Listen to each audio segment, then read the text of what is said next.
अब समाचार विस्तार से। अभिनेता नंदमुरी तारक रत्न का निधन हो गया है। कई फिल्मी और राजनीतिक हस्तियों ने उनके निधन पर दुख व्यक्त करते हुए परिवार के सदस्यों को सांत्वना दी है। उनकी आत्मा की चिर शांति के लिए प्रार्थना कर रहे हैं। लोकप्रिय अभिनेता नंदमुरी तारक रत्न की मौत ने तेलुगु राज्यों को दुख से भर दिया है। सीएम केसीआर ने तारक रत्न के निधन पर शोक व्यक्त किया है। सीएम ने उनके परिजनों के प्रति गहरी संवेदना व्यक्त की है।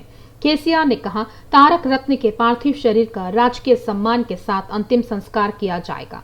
पूर्व मुख्यमंत्री चंद्रबाबू नायडू, जूनियर एनटीआर, कल्याण राम, महेश बाबू और वाईसीपी सांसद विजय साई रेड्डी ने तारक रत्न के पार्थिव शरीर पर श्रद्धांजलि अर्पित की।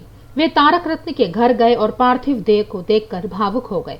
बाद में परिजनों से मिलकर सांत्वना दी। मेगा स्टार चिरंजीवी ने भी तारक रत्न के निधन पर शोक व्यक्त किया। उन्होंने एक प्रतिभाशाली अभिनेता को खोने पर दुख व्यक्त किया है। तारक रत्न के परिवार के प्रति गहरी संवेदना व्यक्त की। पवन कल्याण ने कहा, उन्हें लगा है कि पिछले 3 हफ्तों से बेंगलुरु के एक अस्पताल में इलाज करा रहे तारक रत्न ठीक हो जाएंगे। वह सार्वजनिक जीवन रहते हुए अभिनेता बनना चाहते थे। यह दुर्भाग्यपूर्ण है, उनका निधन हो गया। उन आशाओं को साकार किए बिना तारक रत्न की पत्नी और बच्चे, पिता मोहन कृष्णा, चाचा बालकृष्ण और परिवार के अन्य सदस्यों के प्रति मेरी गहरी संवेदना है। पीएम नरेंद्र मोदी ने तारक रत्न के निधन पर शोक व्यक्त किया। नंदमुरी तारक रत्न की असामयिक मृत्यु दुखद है। उन्होंने ट्वीट किया है कि फिल्म और मनोरंजन की दुनिया में अपनी अलग पहचान बनाई है।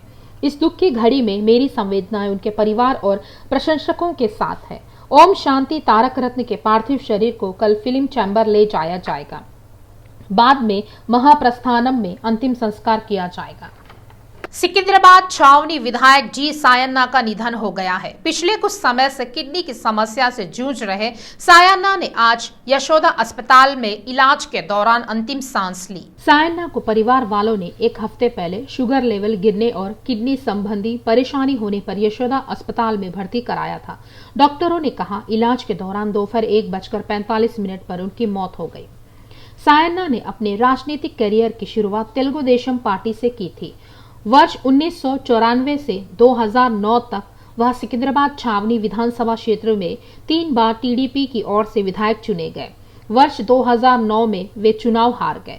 तेलंगाना राज्य के गठन के बाद उन्होंने वर्ष 2014 में टीडीपी उम्मीदवार के रूप में तेलंगाना आम चुनाव जीता। उन्हें वर्ष 2015 में तिरुमला तिरुपति देवस्थानम के शासी निकाय के सदस्य के रूप में नियुक्त किया गया था। बाद में वहां टीआरएस पार्टी में शामिल हो गए। वर्ष 2018 के तेलंगाना उपचुनाव में उन्होंने तेलंगाना राष्ट्र समिति पार्टी की टिकट पर चुनाव लड़ा और निकटतम कांग्रेस उम्मीदवार सर्व सत्यनारायण के खिलाफ 37,568 मतों के बहुमत से जीत हासिल की। मंत्री केटीआर ने आलोचना की है कि पीएम नरेंद्र मोदी ने जानबूझकर महबूबाबाद जिले के बयारम स्टील प्लांट को लेकर हट दिखाया है। यह सब उनके दोस्त अदानी को फायदा पहुंचाने के लिए किया गया है। अदानी मामले में पहले ही कई बार आग बबूला हो चुके केटीआर ने एक बार फिर ट्विटर प्लेटफॉर्म पर सहारा लेकर अपना गुस्सा जाहिर किया है। टीएसएमडीसी के अध्यक्ष कृषांक ने स्टील उद्योग के राज्य में नहीं आने के पीछे प्रधानमंत्री के प्रबंधन का खुलासा किया है। मंत्री ने अपने ट्वीट में उस विवरण को जोड़ा। उन्होंने कहा, यह शर्म की बात है कि देश के लोगों के हितों की तुलना में उनके मित्र के हित अधिक महत्वपूर्ण है। इस अवसर पर मंत्री ने याद दिलाया कि तेलंगाना सरकार ने पहले केंद्र को पत्र लिखकर पिग आयरन की आपूर्ति करने की मांग की थी। राज्य द्विभाजन अधिनियम में गारंटी के अनुसार छत्तीसगढ़ में बेलडिल्ला से बयाराम इस्पात उद्योग तक।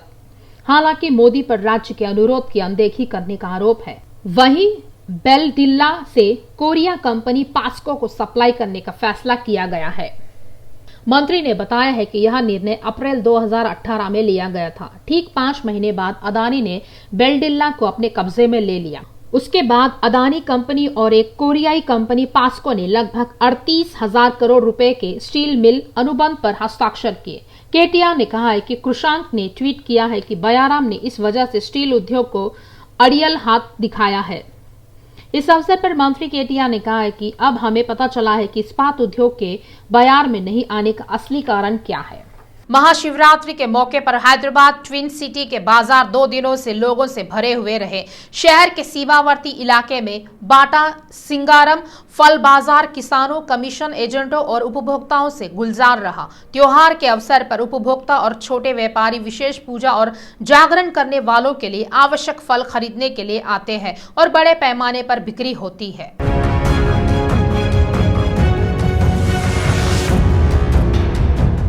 विभिन्न प्रकार के फलों की भारी मांग सिर्फ इसलिए है क्योंकि शिवरात्रि तेलुगु राज्य में आ गई है। चूंकि फलों का सेवन हर परिवार में ज़रूरी है, इसलिए त्योहारों की कला बाजार में आ गई है।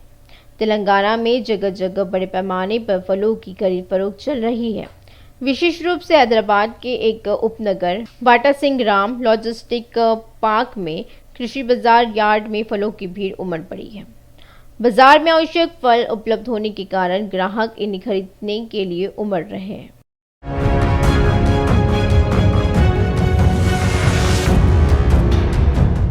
महाराष्ट्र, कर्नाटक समेत तेलंगाना, आंध्र प्रदेश समेत अन्य राज्यों के किसान चल पहल भरे माहौल में अंगूर, अनार, शकरकंद, सेब, तरबूज, खरबूज, अनानास, आम समेत अन्य फलों की बिक्री के लिए लेकर आए हैं।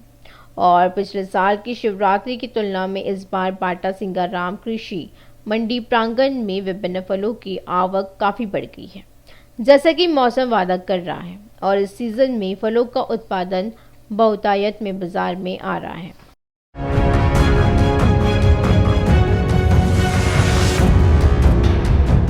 चार दिन पूर्व से फलों की आवक अधिक होने से किसानों में एक स्तर पर भाव गिरने की आशंका है, लेकिन जहां कीमत स्थिर बनी हुई है वहां दरी भी तेजी से बढ़ी है। सभी फल थोक के भाव में बिकते हैं। गुणवत्ता और आकार के आधार पर काले अंगूर 7 किलो के डिब्बे के 350 से 400 रुपए, 15 किलो के डिब्बे के सफेद अंगूर 1000 से 1400 रुपए के हिसाब से बिकते हैं। तरबूज 100 रुपए, खरबूजा 170 से 200 रुपए किलो।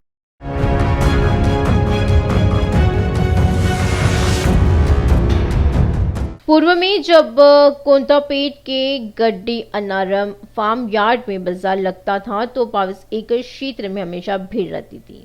वहां से अस्थायी तौर पर 40 एकड़ के बाटा सिंगारम लॉजिस्टिक पार्क में शिफ्ट होने के बाद हालांकि शुरुआती दिनों में कुछ दिक्कतें आई थी, लेकिन अब सारी दिक्कतें दूर हो गई है और फलों की बिक्री जोरों पर चल रही है।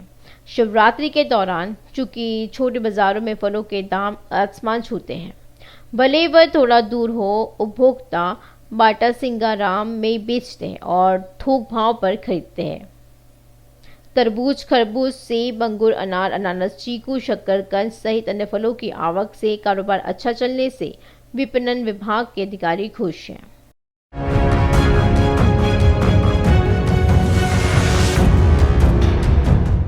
प्राय शिवरात्रि पर फल खाने का प्रचलन हर घर में है। रमजान और क्रिसमस जैसे त्योहारों की तरह महाशिवरात्रि के दौरान फलों के बाजार एक नया रूप लेते हैं। किसानों की सुविधा के लिए उगादी पर्व से पूर्व 1 मार्च को आम का सीजन शुरू होने के मद्देनजर मार्केटिंग विभाग खरीद की तैयारी कर रहा है।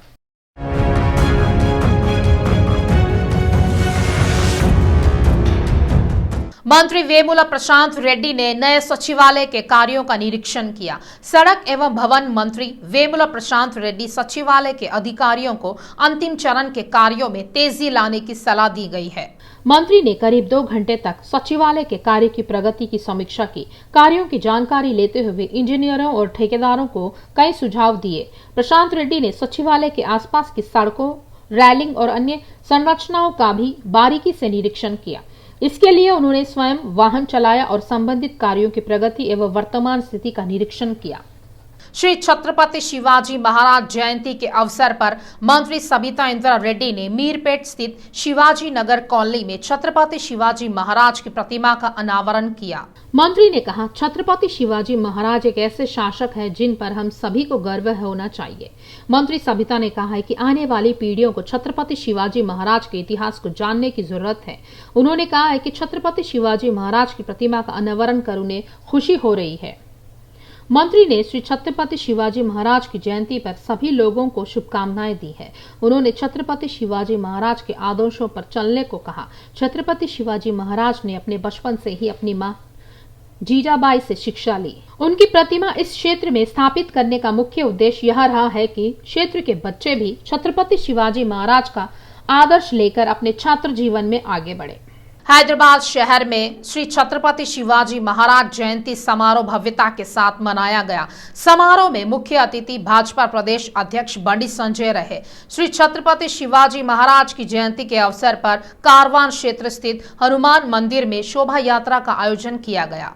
इस मौके पर उन्होंने कहा, बहुत से लोग देश में सांप्रदायिक दंगे कराने की कोशिश कर रहे हैं। उन्होंने आलोचना की है कि सीएम केसीआर जैसे नेता केवल चुनाव के दौरान ही हिंदू होने का दावा करते हैं। उन्होंने कहा है कि ओल्ड सिटी जैसे मंचों पर हिंदू एकता का इजहार किया जाता था।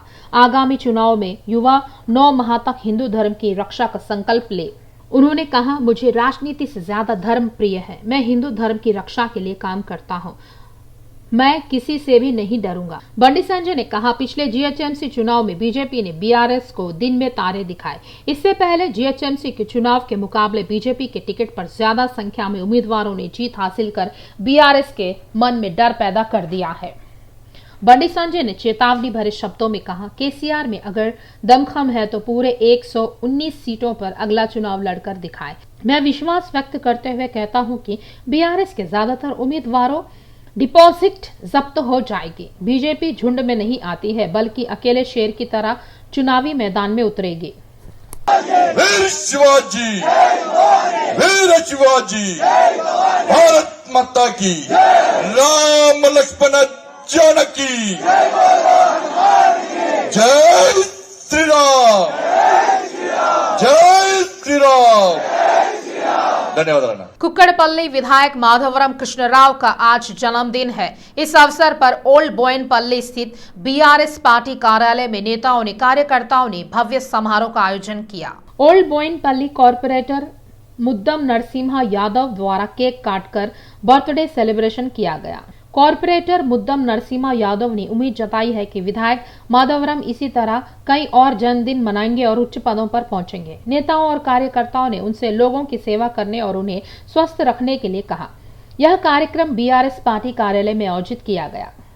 सिकंदराबाद संसदीय क्षेत्र के अंतर्गत अंबरपेट, सिकंदराबाद और विधानसभा क्षेत्रों में श्री छत्रपति शिवाजी महाराज जयंती समारोह भव्य रूप से आयोजित किया गया। इस कार्यक्रम में मुख्य अतिथि के रूप में केंद्रीय मंत्री किशन रेड्डी ने शिरकत की। केंद्रीय मंत्री किशन रेड्डी ने श्री छत्रपति शिवाजी महाराज की प्रतिमा पर श्रद्धा सुमन अर्पित किए। केंद्रीय मंत्री ने कहा, श्री छत्रपति शिवाजी महाराज ने वीरता पूर्ण लड़ाई लड़ी और हिंदू साम्राज्य की स्थापना की। किशन रेड्डी ने कहा, उन्होंने अपनी मां राजमाता जीजाबाई की इच्छा और मां भवानी देवी के आशीर्वाद से कई सफलताएं हासिल की। उन्होंने कहा है कि श्री छत्रपति शिवाजी महाराज ने देश को एक आदर्श शासन दिया, चाहे जितने भी लोग उनके खिलाफ हो।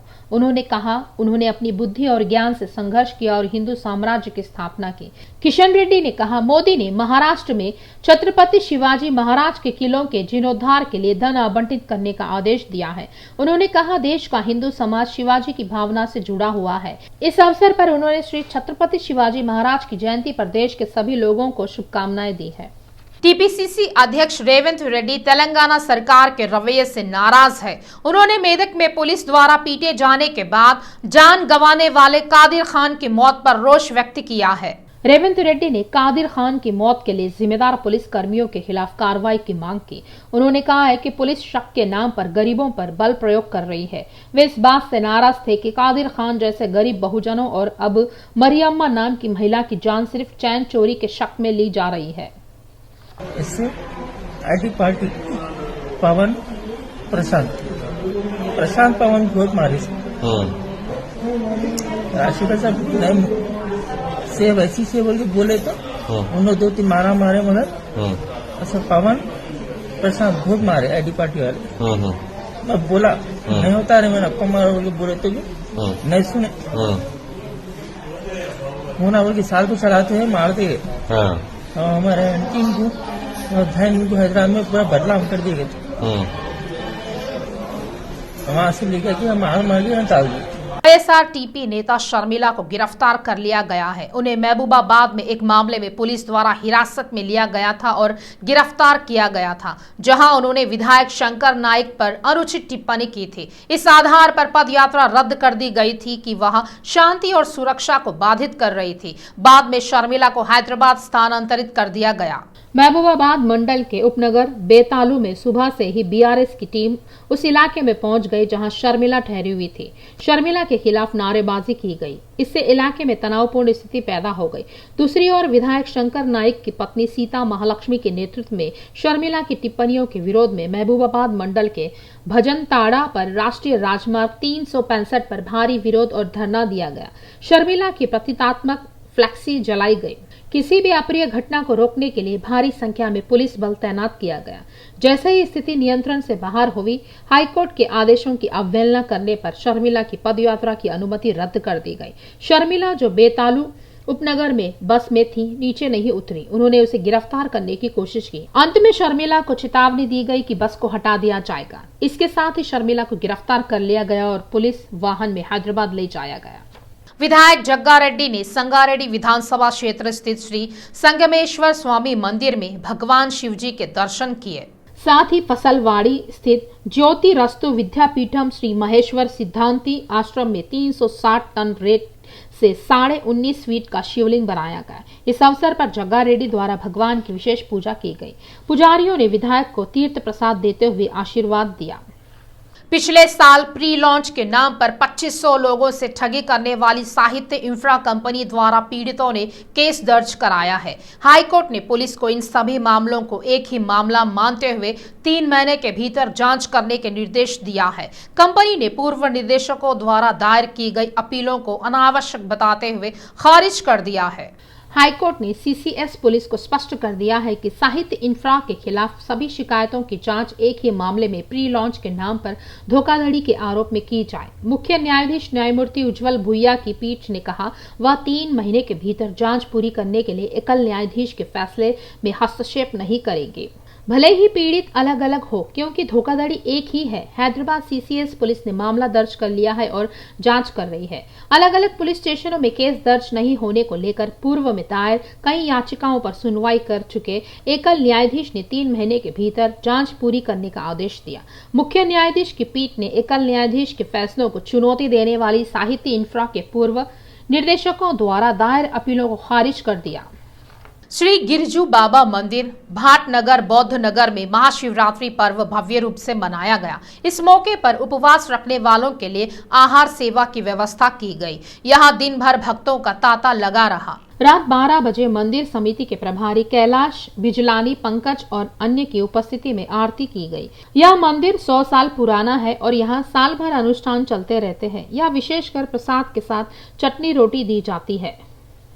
सौंधी सौंधी मिट्टी महकी गमक उठा उपवन, बिजली कौंधी आसमान में धरती में सिरन, होली में कजली गाने का फिर ललचाया मन, आज कहाँ से फिर आ पहुँचा फागुन में सावन। हाँ, निश्चित रूप से फागुन के सावन की और यहाँ पर बाहर आई है, यहाँ पर झड़ी लगी हुई है, लेकिन झड़ी बूंदों की नहीं बल्कि यहाँ पर निरंतर भक्तों का तांता चल पड़ा है। आप देख सकते हैं यहाँ पर हजारों की संख्या में धर्मानुरागी यहाँ पर। मेरा नाम है कैलाश बिजलानी।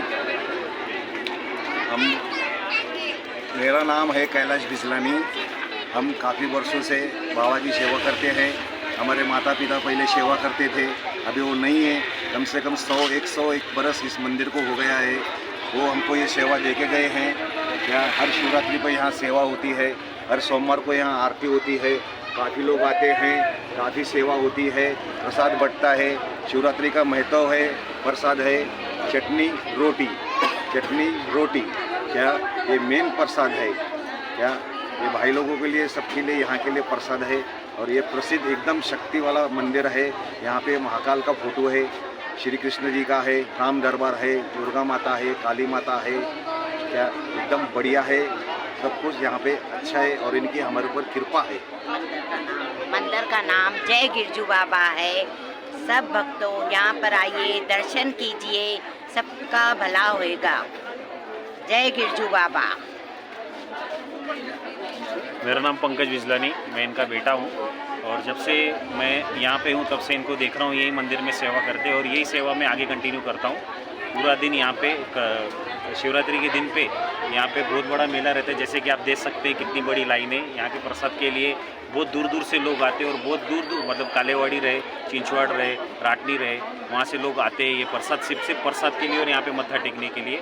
और मंदिर का आप देखेंगे तो मंदिर का बहुत ही अच्छा काम हुआ है। आप पूरा मंदिर एक बार देख लीजिए।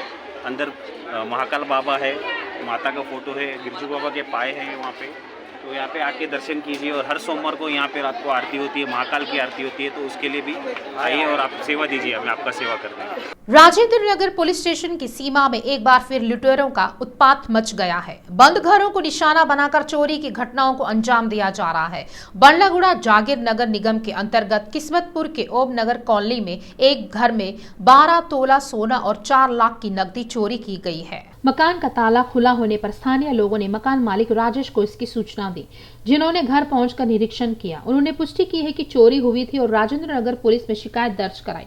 पुलिस ने घटनास्थल का निरीक्षण किया और क्लू टीम की मदद से साक्ष्य जुटाए। मामला दर्ज कर लिया गया है और जांच शुरू कर दी गई है। रंगारेड्डी जिले में बदमाशों ने कोहराम मचा रखा है। उन्होंने महिला का अपहरण कर लिया और उसे एक कार में बिठा लिया। कार में ले जाते समय दोनों ने उसके साथ दुष्कर्म किया। मामला तब सामने आया जब किसी तरह उनसे बचकर निकली विवाहिता ने पुलिस से संपर्क कर शिकायत दर्ज की। कितने भी कानून बना लो, नारी पर दरिंदगी की वारदातें कम नहीं हो रही है। हर दिन कहीं न कहीं कोई न कोई इस तरह की वारदातों को अंजाम दे रहा है। कुछ लोग कत्ल कर मार दिए जाते हैं तो कुछ के दुष्कर्म कर उनका जीवन नर्क बना देते हैं। अपनी मर्यादा को भूलकर ये धर्मांत महिलाओं पर हमले कर रहे हैं। ऐसे हालात है जहां महिलाएं घर से बाहर कदम रखने से डरती है। अगर वे घर से निकल जाते हैं तो उन्हें लगातार यह डर सताने लगता है कि वे सुरक्षित घर वापस लौट पाएंगे या नहीं। कभी कभी तो घर में भी कोई सुरक्षा नहीं होती। कुछ लोग हैं जो घर में जबरदस्ती घुस जाते हैं और महिलाओं के साथ जानवरों जैसा व्यवहार करते हैं। कुछ लोग ऐसे होते हैं जो घर के लोगों पर पैनी नजर रखते हैं और मौका पाकर घोर अत्याचार करते हैं। ऐसी एक घटना हाल ही में रंगारेड्डी जिले में हुई है।